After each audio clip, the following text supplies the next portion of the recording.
Abrimos, señoras y señores, la tertulia en este jueves que es 12 de agosto de 2021. Segunda prueba de regreso a la presencialidad de forma gradual. Sí, acá vamos. Después de la experiencia de ayer, segundo intento de tertulia híbrida, 50 y 50. Vamos a presentar, ¿a quién presento primero? ¿A los que están allá, a los que están acá? Hoy voy a saludar primero a los que están afuera. Vamos a ser piadosos con quienes no pudieron llegar hasta aquí. Cecilia Aguiluz, buen día. Buen día, un saludo a todos. Allá en Salto, ¿no? Sí, en Salto. Algo me dice que, como ya comentamos alguna otra vez, a ti en el estudio en el futuro te tendremos poco, ¿no? Porque obviamente tu actividad principal está allá. ¿Con qué frecuencia venís a Montevideo? Bueno, la verdad que voy con bastante frecuencia, más de lo que quisiera, pero en realidad tendríamos que invocarlo un jueves, pero me encantaría hacerlo bueno. ahí. Santiago Gutiérrez Silva, buen día. Buen día, Emiliano, buen día a los compañeros contertulios y a toda la audiencia. ¿Cómo están? Estás por acá hoy. Hoy, por acá en Montevideo, sí. Sí, hoy sí. sí. Bueno, pero por un rato, después ya de tarde me voy para 33. Bueno, pero te tocó igual salir por videollamada porque estamos por ahora probando el 50 y 50. Ya después quizás avanzaremos un poco más. Y entonces ahora van los saludos para quienes están acá en el estudio. Martín Couto, buen día. Muy buenos días, la verdad, feliz. Nunca pensé que me pusiera tan feliz estar atrás de una mampara de local de cobranza, pero efectivamente pletórico. Sí, porque no regresamos a la normalidad anterior. Primero porque tenemos dos tertulianos acá nada más, pero además porque hay elementos extraños como ¿no? La mampara. Sí, pero ¿cuánto tiempo hace que no nos veíamos? Y bueno, si la pandemia empezó el 13, que fue un viernes, el 12. Nos debemos haber visto en una tertulia. Ahí está, pero no viniste nunca para nada. Nunca vine para nada. Porque el que vino alguna ocasión fue Esteban, que también está. Buen día, Esteban. Buenos días, ¿cómo está? Esteban en algunos momentos de extraña aparecía por acá, fuera de micrófono, saludaba. No, y me alegro de haber vuelto a una galería de arte tan linda. Me tomé unos minutos. ¿Te encontraste con la novedad? Sí, realmente muy linda. Ojalá vuelva a la presencialidad de la gente porque vale la pena encontrarse con una de las características únicas de este país. Uh-huh. Este es un país de pintores, me lo dijo un amigo mío italiano que es galerista. Es totalmente desproporcionado. Está interesante lo que comenta Esteban, porque claro, ustedes no habían visto cómo creció y se desbordó este ciclo Arte UI, que no solamente está en el estudio, no solamente en los corredores de adentro de la radio, sino en buena parte del piso 2, acá, desde el ascensor hasta la puerta. Con un nivel realmente, ahora cuando me vaya me voy a tomar otro rato porque con la creatividad de estilos y de realizaciones maravillosos. Pero muy complacido de que lo menciones, porque este ciclo ha ido creciendo de forma, digamos, experimental, a la espera de un momento en el que justamente la galería pudiera ser disfrutada por más público. Para empezar por los tertulianos, los invitados a las entrevistas, nosotros, etcétera. Antes de cortar la presencialidad era un pasillo en obras, claro, todavía, y ahora es una hermosa galería de arte que cuando invites a alguien que venga 10 o 15 o 20 minutos antes para entrar mucho más inspirado. Sí, realmente nos tienen muy satisfechos. Ojalá a quienes ahora vayan apareciendo por acá les dé esa misma impresión tan positiva como la de Esteban. Bueno, gracias a los cuatro. Vamos a ver cómo sale esto. ¿Empezamos? Primer tema del orden del día. El movimiento Un Solo Uruguay comenzó ayer con las movilizaciones en el interior del país en protesta por el aumento de los combustibles concretamente. El primer acto de varios que esta agrupación tiene previstos se desarrolló en San José, en el cruce de las rutas 1 y 3, sin corte de tránsito. Allí el orador fue el productor Julián Cabrera, quien sostuvo que el incremento de los combustibles refleja la ineficiencia y la falta de contemplación con los sectores que generan la riqueza en este país. Hoy volvemos a las rutas, con mejores condiciones de precios internacionales, con expectativas de una reactivación del país de la mano de una mejor apertura al mundo. Sin embargo, nos sentimos en la obligación de volver a alzar la voz en libertad ante el titubeo la relativización de los compromisos ante la actitud permeable de sectores políticos frente a la presión de minorías corporativas que hacen ruido y frente a la seducción de los sillones obtenidos en espacios de poder. Durante el discurso, Cabrera sostuvo que el ajuste en la tarifa de los combustibles refleja que no se quiere tocar intereses particulares, obligando a los sectores productivos a subsidiar la actividad empresarial de ciertas corporaciones. Se refirió específicamente al subsidio al transporte colectivo que figura dentro del precio del gasoil. Dijo, está bien que existe una subvención para que la gente tenga un boleto accesible, pero pidió que esa ayuda no esté destinada a empresas vinculadas al poder. Además reclamó que otros sectores como el financiero aporten a ese subsidio, ya que tuvieron ganancias extraordinarias en los últimos años. El discurso fue más largo, pero en definitiva agregó Cabrera, un solo Uruguay seguirá en las rutas hasta que haya señales claras de que se procesan los cambios comprometidos. Nos verán en las rutas hasta que gobierno y oposición dignifiquen la función pública que se les confió, eleven el nivel del debate democrático, trabajen por el bienestar de los uruguayos sin exclusiones, enfatizó. ¿Quién empieza con este tema? Estoy mirándolos, levante la mano, ¿alguno? ¿De afuera? ¿De adentro? Santiago, empieza Santiago. Bueno, es un tema que a mí me interesa particularmente porque seguí las manifestaciones de Un Solo Uruguay desde aquella grande en verano de 2018, la primera, desde la evolución de los autoconvocados a Un Solo Uruguay. El movimiento fue cambiando, el reclamo, yo les banco, digamos, y los felicito por la independencia real. El reclamo es el mismo que le hacían al Frente Amplio. Quizás el movimiento perdió un poco de fuerza por distintos motivos, pero no pierde la legitimidad del reclamo. Podemos decir si el tono, si la polenta, sí, bueno, perfecto. Lo primero que quiero decir es algo simbólico, que es donde se hace la manifestación. Y esto no quiero herir a nadie, particularmente a Cecilia, pero me parece simbólico que lo hayan hecho en el corte de la Ruta 1 y la Ruta 3, donde está la estatua más significativa de José Valle Ordóñez, que está sentado de sobre todo, mirando a la ciudad y de espaldas al campo. Y creo que es lo más simbólico quizás del reclamo, porque ahora es por los combustibles. Pero creo que lo que hay detrás y que se le pone todo en esa olla gigante que se le dice competitividad, es la búsqueda de un Uruguay en el que los productores puedan, y acá quiero romper el mito de los productores, de los grandes estancieros, millonarios, que son muy poquitos, muy poquitos comparados con la cantidad de productores que hacen al agro uruguayo, con que en Uruguay se pueda vivir con menos, mejor con menos. Y en Uruguay hoy una familia con 4 personas no puede vivir con 300 hectáreas estándar, con 100 promedio, ni con 500 capaz que tampoco.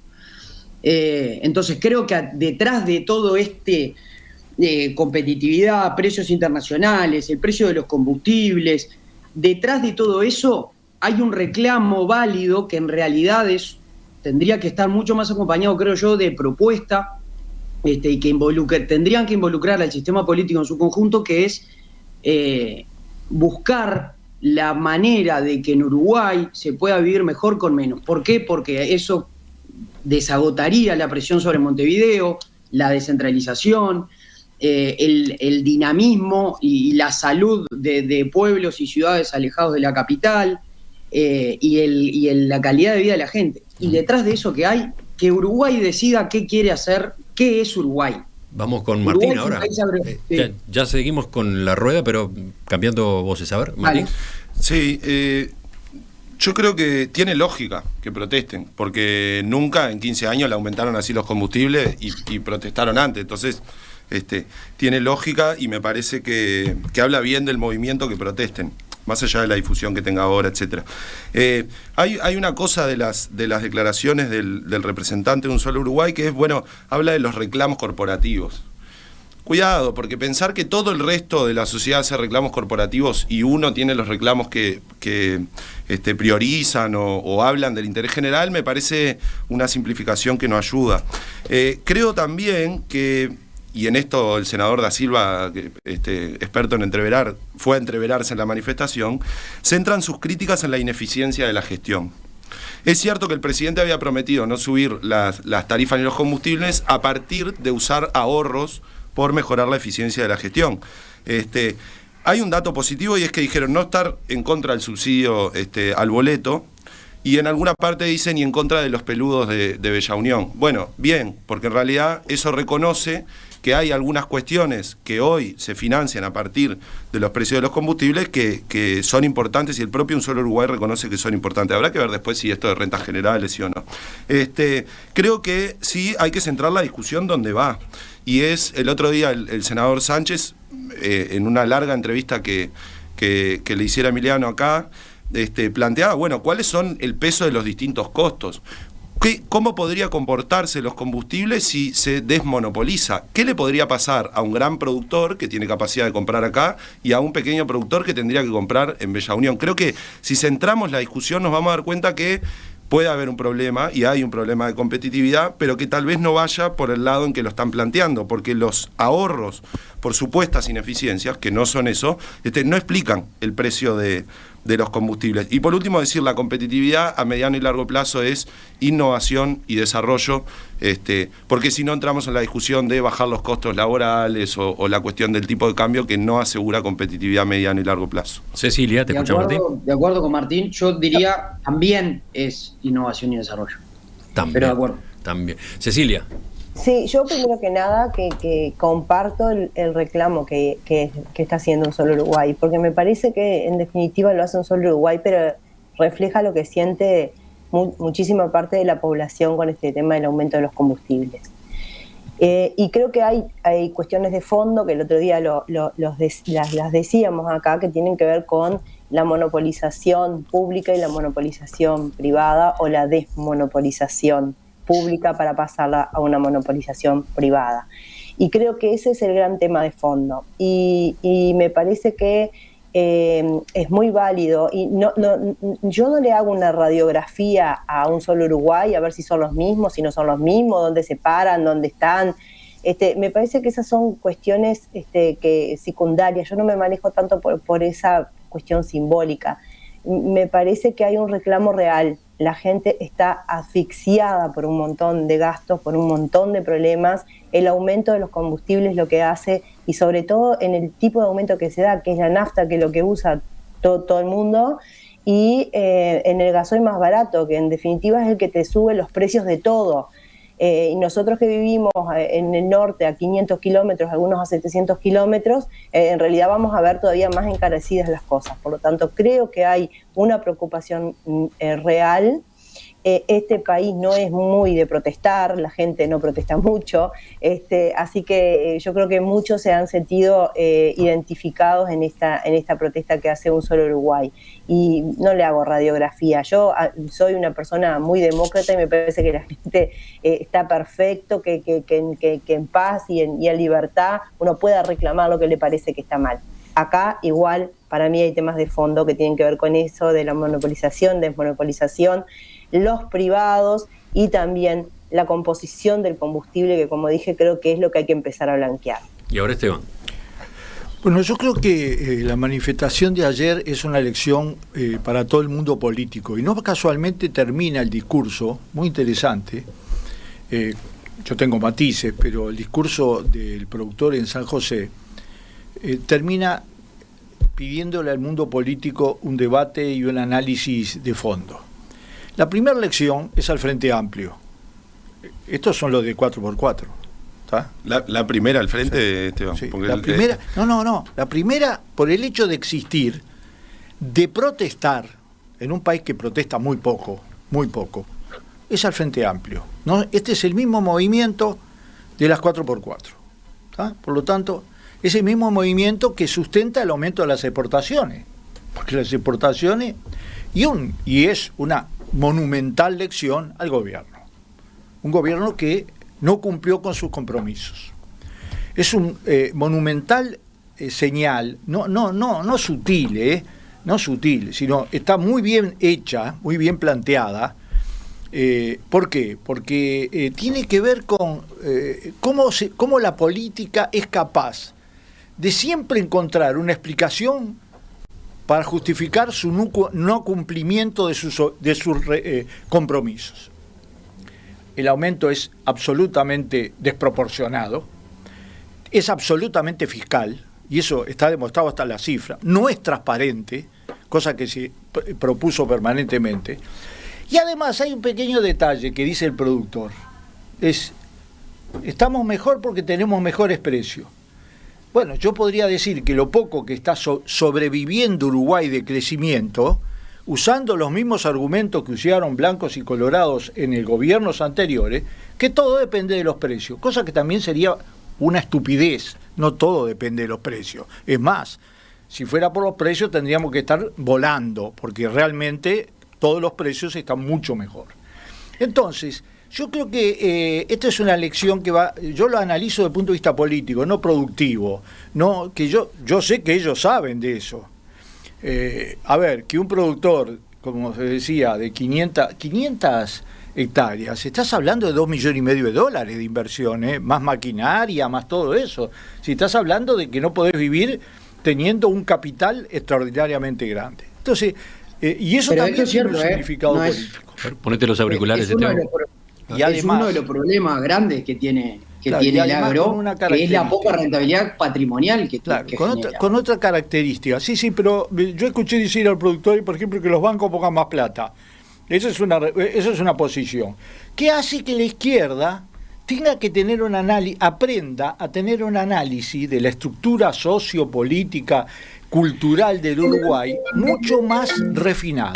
A ver, justamente cuando hablabas de las 4x4, ¿qué querías decir? Bueno, que cuando apareció esto, me acuerdo algunos cuantos referentes del Frente Amplio hablar de las 4x4. Yo quiero que en el campo uruguayo haya muchas 4x4. Vamos a decirlo claro. Muy bien, Esteban. Muchas 4x4. ¿Ah? ¿Está claro? Sí. ¿Por qué? Pero porque las 4x4 son el nivel de inversión que tuvo el Uruguay durante 15 años, fue impresionante. Pero el movimiento no incluye solo a los de la 4x4. No incluye solo.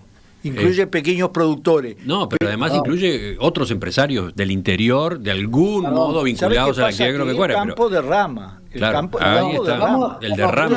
A mí creo que esto, si lo tomamos bien, si no lo cacheteamos en la pequeño juego político y lo tomamos con la visión nacional, si no lo incluimos en la contraposición entre Valle mirando a Montevideo y Valle dándole la espalda al campo, porque no estoy de acuerdo. No estoy de acuerdo, absolutamente. No esperaba que estuvieras de acuerdo. Es decir, es como, a ver, el coso de, ¿cómo es? La ruta 3 y la zona de esa que está en construcción desde antes. Te lo quería decir porque me lo puse a averiguar. No volvamos a los temas de la tertulia pasada. Ponete los auriculares. Cambiaron los carteles. Pero empezaron en marzo de este año, Esteban. Le paso una vez por semana, si querés discutimos. Pero, sí, perfecto. Pero mirá que el Uruguay es demasiado chico y demasiado buena la información general como para que el que viaje al interior o el que viaje menos por la pandemia o por lo que sea, no tenga ventajas que pueda refregarnos por la cara. Te lo quiero decir claramente. No son ventajas. Ventajas son otras cosas. Ojalá el que tiene que ir al interior por trabajo tuviera alguna ventaja. Lo único que tiene son desventajas en este país. Ni me hablé lo que tenemos que ir a Montevideo por trabajo. Pero claro, Esteban, ¿de qué estamos hablando? Yo lo que digo es que la obra empezó este año. Si está adjudicada de antes, no sé, pero podemos hablar de 200 horas distintas. A mí me gustaría volver al punto. Sí, a mí también. Por favor, perdón. Volvamos al punto. Creo que Martín iba a agregar algo. Sí, complementando. Por una alusión de Esteban. Complementando lo que decía Esteban, a mí me parece que es clave no quedarnos con la idea, ¿no? Este es un planteo del materialismo dialéctico como manera de analizar la realidad. Y bueno, construimos la idea sobre un solo Uruguay o sobre el campo. Bueno, después vayamos a ver realmente qué hay ahí para darnos cuenta de la diversidad.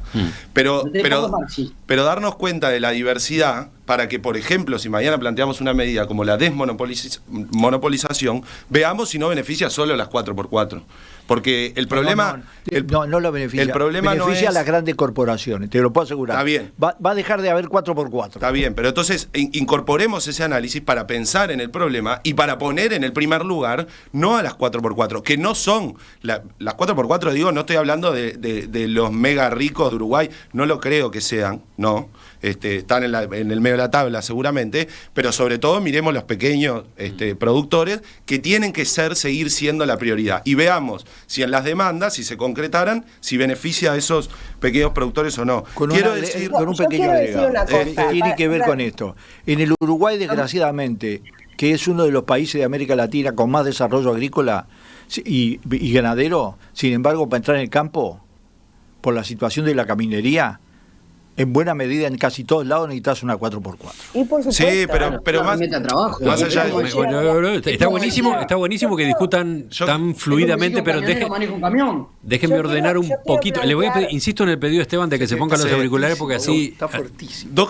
Bueno, que le bajemos el volumen un poco al... Dos cositas más y dejo a Cecilia. Creo que uno de los puntos es... bueno, pero esa caballerosidad del siglo XX, Cecilia, es rara. Bueno, pero a veces era legítimo, porque entre que estás en el estudio y que no dejan hablar a nadie. La equidad le ganó a la caballerosidad del siglo XX. Ahora me quedé sin retorno yo. Bueno, dos cosas más. Una, menos Estado no es igual a combustible más barato. Ahí hay una pregunta. O sea, una empresa pública menos potente, raquítica, ¿es combustible más barato? Yo creo que no. Dos, supongo que en el corto plazo vamos a tener movilizaciones por el desastre del puerto, porque esta gente que se está movilizando va a tener grandes problemas en sus costos si se confirma la entrega del puerto por 50 años como plantea este gobierno. 60. Ahora sí, Cecilia, contigo.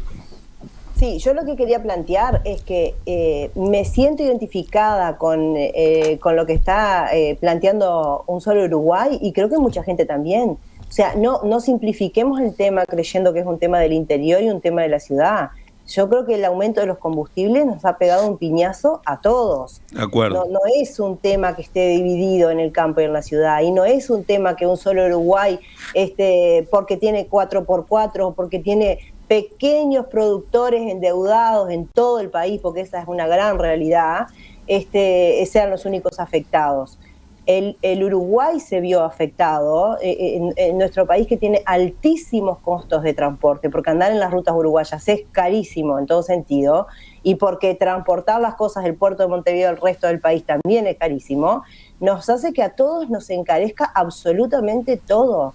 Yo el otro día estuve por Montevideo y había alguna gente que me decía que en realidad a ellos el aumento del combustible les significa que algunos días tengan que ir caminando y volver caminando al trabajo porque no les va a dar para poner combustible en la moto porque andan en moto. O sea, estamos hablando de una realidad que le pega a todo el mundo. Entonces, a mí el temor que me da es que, en definitiva, por plantearlo como una cuestión entre el campo y la ciudad, o entre los monopolios, o entre estemos perdiendo de vista que realmente el aumento del combustible en un país como el nuestro nos perjudica absolutamente a todos, y que además haya otra gente que esté a favor de desmonopolizar ANCAP, que utilice este malestar que hay apoyado, para decir, como el combustible está caro, desmonopolicemos ANCAP y se termina todo. Ojo con eso, ojo con que también haya gente dentro del gobierno que esté amparando esa línea. Para mí ese es el verdadero temor que tengo. Bueno, pero el tema, ese tema vuelve, ¿no? Desde adentro mismo de la coalición de gobierno se va a insistir con ese camino. Lo que pasa es que ese es el tema de fondo, Emiliano. Porque si vos agarrás desde el gobierno y aumentás y la gente se queja del precio está caro, vos mismo del gobierno decís, bueno, no me queda otro que desmonopolizar. Entonces, ojo que no estemos jugando con un boomerang ahí. Lo están haciendo.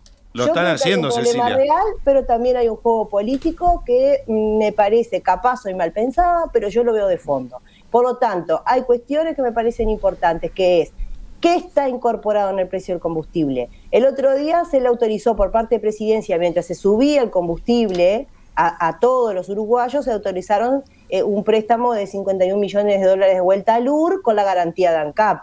O sea, ¿qué está incorporado en el combustible? ¿Qué vamos a hacer con el UR? Yo creo que son de las preguntas que el gobierno, cuando hizo la campaña electoral, tenía como posiciones muy firmes y ahora no las tiene. De vuelta se hizo otra línea de dinero muy importante. ¿Qué vamos a hacer con el fideicomiso del boleto? Porque el fideicomiso del boleto lo pagamos nosotros cada vez que echamos combustible. ¿Por qué dicen que hay subsidio de parte del Estado al gas? No hay subsidio de parte del Estado. El subsidio es el que nosotros pagamos cuando pagamos los precios.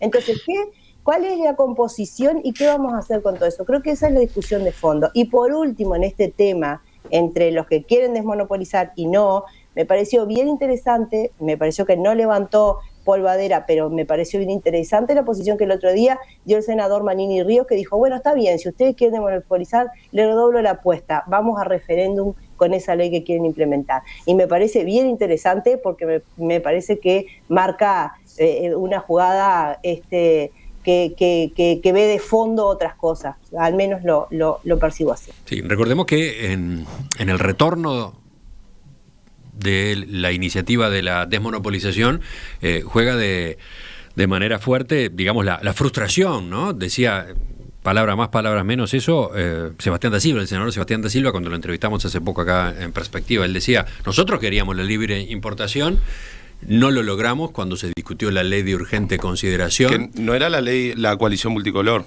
La coalición multicolor planteaba ahorros en el Estado para bajar el combustible. Exacto. O sea, los deseos de Da Silva son de Da Silva, pero la frustración... No, son del herrerismo. Bueno, claro, pero digo, no responden a compromisos con la gente. Entonces, hubo que negociar en la ley de urgente consideración, sobre todo con Cabildo Abierto y con un sector del Partido Colorado. Salió otra fórmula, es la que se está aplicando ahora y la que, bueno, está dejando estos resultados.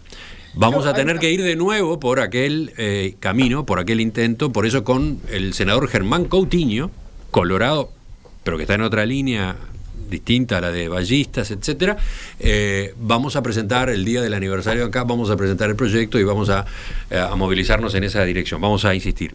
Y un solo Uruguay juega en esa misma cancha, ¿no? Se suma a esa iniciativa.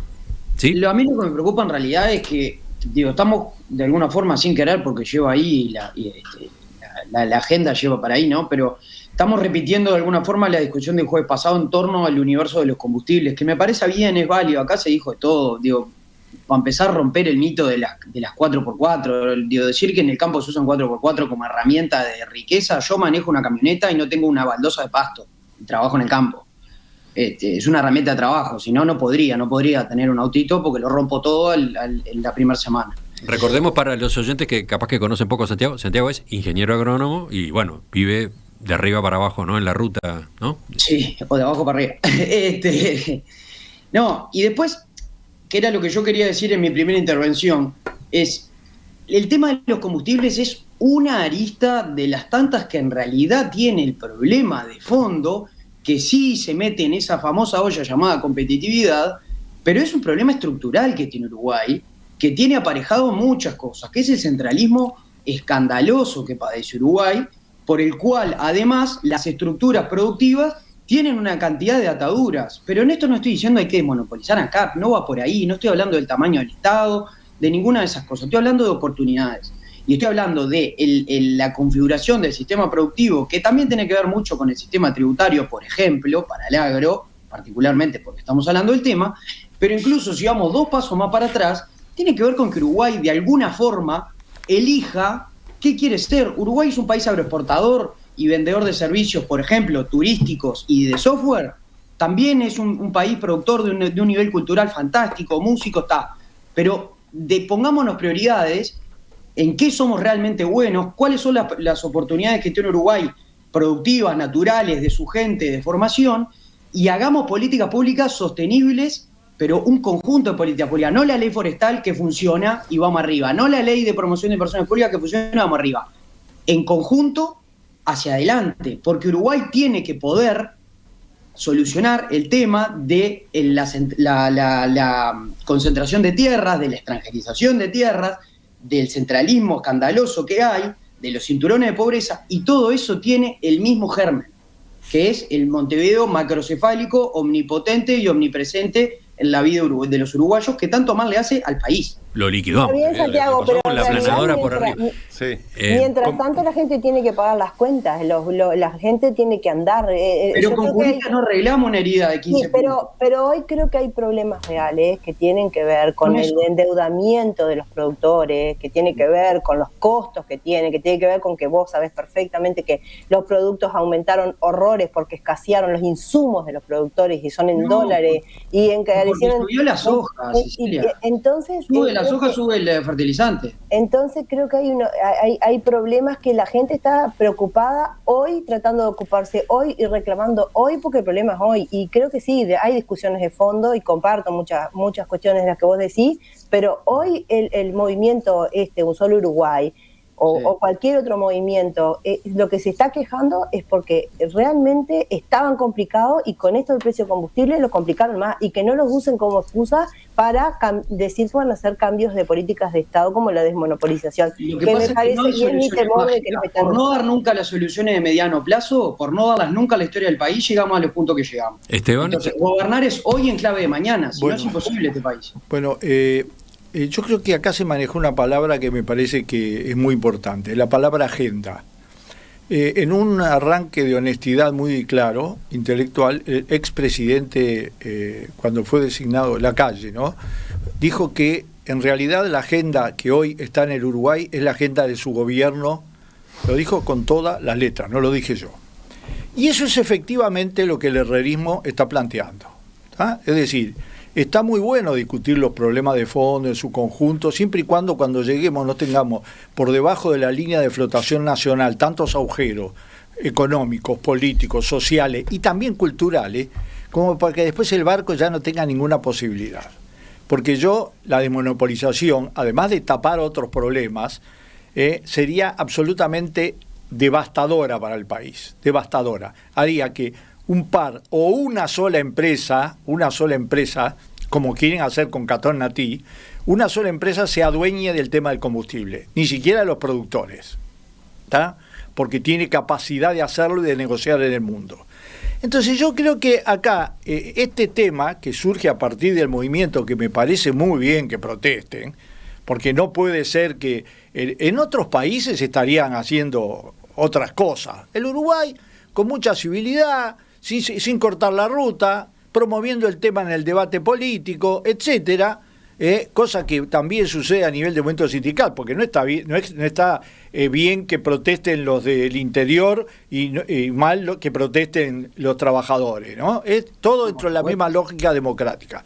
Y yo no estoy de acuerdo con esa contraposición entre Montevideo, no es la culpa de todo el tema de la macrocefalía de Montevideo. Comparto. No, es una consecuencia, no es la culpa, es una consecuencia. Bueno, sí, pero las consecuencias, han cambiado mucho. Si se hace un análisis en los últimos 20 años, todo lo que cambió el campo uruguayo y todo lo que cambió más el campo uruguayo que la ciudad uruguaya. Hay más desarrollo, inversión tecnológica, muy simple. Es 2 o 3 veces más grande la inversión tecnológica que hubo en el campo uruguayo en los últimos 20 años que la que hubo en la industria uruguaya. Esteban, ¿la gente nace en Montevideo y tiene más oportunidades que si nace en el interior, sí o no? No, yo te estoy diciendo, vos me pediste un dato, te di un dato. Pero es como que me digas que en el interior compran más tractores que Montevideo, pero más vale. No, pero ¿sabés qué pasa? Que yo sepa, la inversión en capital no es solo tractores. Creo que estás teniendo una visión un poco parcial, estamos hablando de maquinaria. Y además se fueron más universidades para el interior, cambió la estructura sanitaria, se hizo muchísimas cosas. Y esa es la acumulación positiva. Hace bastantes años que el interior está teniendo otra... antes en el interior no sabías nada, hoy sabes lo mismo que Montevideo, y eso ya es un cambio revolucionario. Estamos en las 10:12. No sé si los oyentes o los que nos siguen en la emisión de video se dieron cuenta. Martín estaba muy divertido hace unos minutos mientras hablaba Esteban, porque a Esteban le habían surgido, ¿cómo decirlo?, espectadores inesperados, ¿no? Sí, habían trabajadores colgados limpiando los vidrios. De hecho, no sé si se ve la cámara que nosotros vemos, que está en el lugar donde está el operador, pero quedó un trabajador en primer plano. Así que mientras Esteban hablaba tenía un hombre araña atrás. Que miraba para adentro y decía, ¿quién es ese? ¿Qué está diciendo? Claro, con el vidrio de por medio mucho no entendía. Si hay algún responsable de recursos humanos de esa empresa, muy bien limpiado el vidrio, así que bien los trabajadores. Yo quiero decir una frase. Lo malo es que va a durar poco, porque ya en cualquier momento viene la lluvia, claro, y se nos va. Te quiero decir esto, en este tiempo me he dado cuenta mucho más del peso que tiene en perspectiva. Por obligación, ¿no? Es decir, la cantidad de gente que te dice, incluso, lo reconocí por la voz. Sí, me pasó. Sí, no es que te ven, pero impresionante, y en muchos lados, muchos lados absolutamente diferentes. Yo hace como 5 meses, 6 meses que me estoy moviendo en política también, y te digo, gente y menos prejuicios. Antes tenía prejuicio de que uno decía que tiraba para un lado, otro. No, encontré de todo. De todo. Buenos datos. Ya volvemos. Segundo tema de esta tertulia híbrida.